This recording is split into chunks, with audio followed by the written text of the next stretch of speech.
So, nakat ko na ang aking pizza. Ay, tignan nyo guys. So, diba? Perfect din ang ating pizza ngayon. Ayan, luto na. Ready na to kainin. Magawa po ako ng pizza. So, homemade pizza po ay yung aking gagawin ngayon. At ito po yung mga kakailanganin natin. Ditong 368 gram na flour. At saka nilagyan ko na to ng yeast. At depende na sa inyo kung gaano karami yung yeast na ilagay nyo dyan. At pwede din nyo lagyan ng sugar. Pero ako, hindi na ako naglagay ng sugar dyan. Flour at saka yeast lang yan. Minix na natin yan. At meron ako ditong 2 teaspoon na oil at saka 1 cup of water. Hot water po ang ating imimix dito. Pakulo lang ako dito ng 1 cup na water para ihalo natin sa ating flour na 368 grams. Na kumukulo na ang ating mainit na tubig. Ihalo ko na dito yung ating tubig sa ating flour. Tapos ihalo ko na rin dito ang aking 2 teaspoon na oil. Ayan, nahalo na yung ating tubig at saka ating oil dito. I-mix ko lang to sila dito. Ayan. Medyo kailangan to ng minuto bago to mahalo lahat. Kakamayin na lang natin to. Malinis din naman yung kamay ko. Naghugas na ako ng aking kamay at saka kamayin natin para medyo mabilis. Ayan, halo lang natin.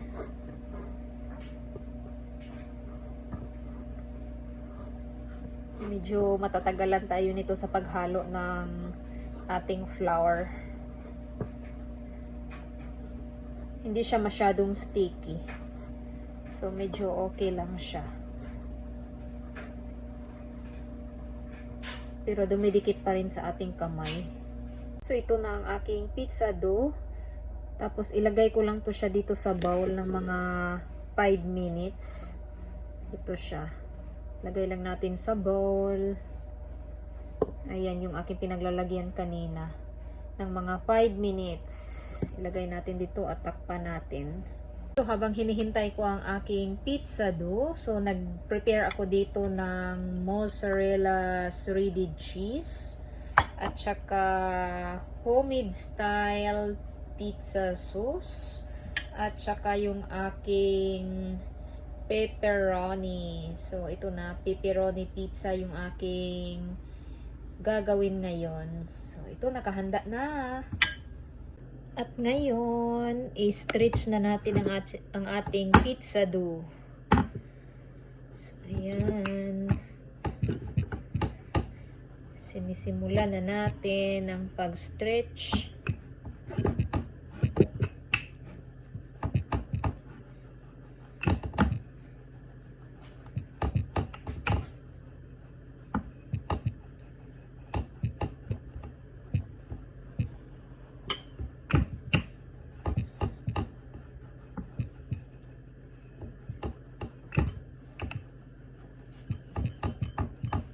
Ingatan lang natin para hindi siya mag ano dito sa gitna.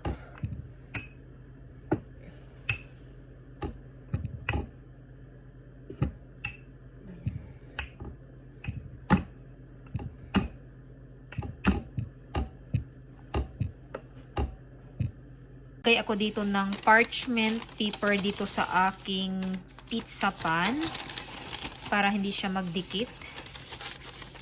Ito na, nalagay ko na dito. Aking pizza dough. Yan, i-transfer ko na siya dito sa aking pizza pan.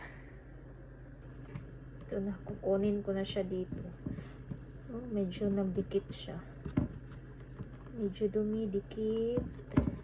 Pero konti lang naman ang pagdikit niya.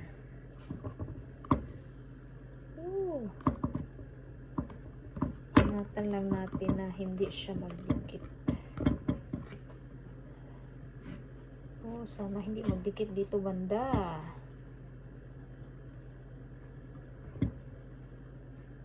Kasi mahirap kasi pag magdikit siya. Ito na, transfer na natin dito. Transfer ko na siya.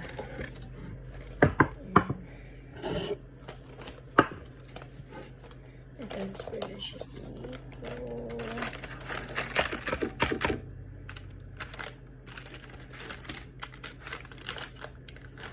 Oh, diba? Perfect pa din.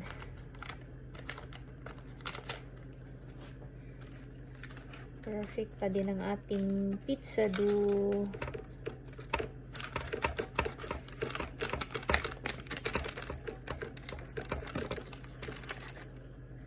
Iniingatan ko siya para hindi siya magdikit.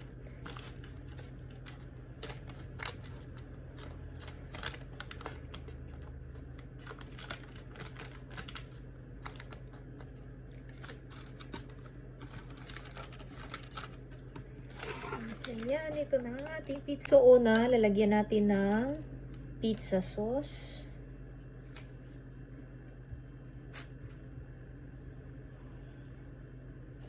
Lagay natin dito. Spread lang natin sa paglagay.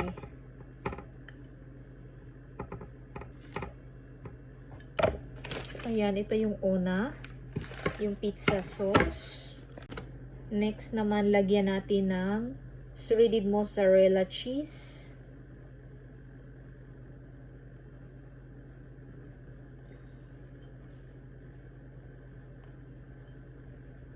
Para lasang-lasa talaga to siya. Ito na ang cheese. Natap na natin dyan. Nalagay na natin ang ating cheese. Next naman is yung ating pepperoni. Yan. Lagay lang natin dito sa gilid-gilid. Lagay natin dito lahat.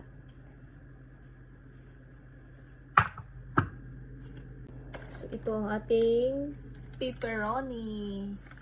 At haluan pa natin to ng pizza sauce. At tapos na ang pag-prepare ng aking pizza. So, isa lang na natin to guys. Napakadaming pepperoni at napakadaming shredded mozzarella cheese yung aking nilagay dito. Bake na natin to ng 475 degrees at papainitin lang natin yung ating oven. Painitin lang natin ng mga 5 to 8 minutes or 10 minutes. And now, dito na sa oven ang aking pizza. At hihintayin lang natin na maluto to ng mga ilang minuto. Excited na yung family ko dito na kakain nito. Hopefully masarap na ang ating pizza. So, tapos na siya. Nilagay ko lang dito para mag-cool down siya at bago natin serve sa ating mga kasamahan dito at i-cut ko yan mamaya.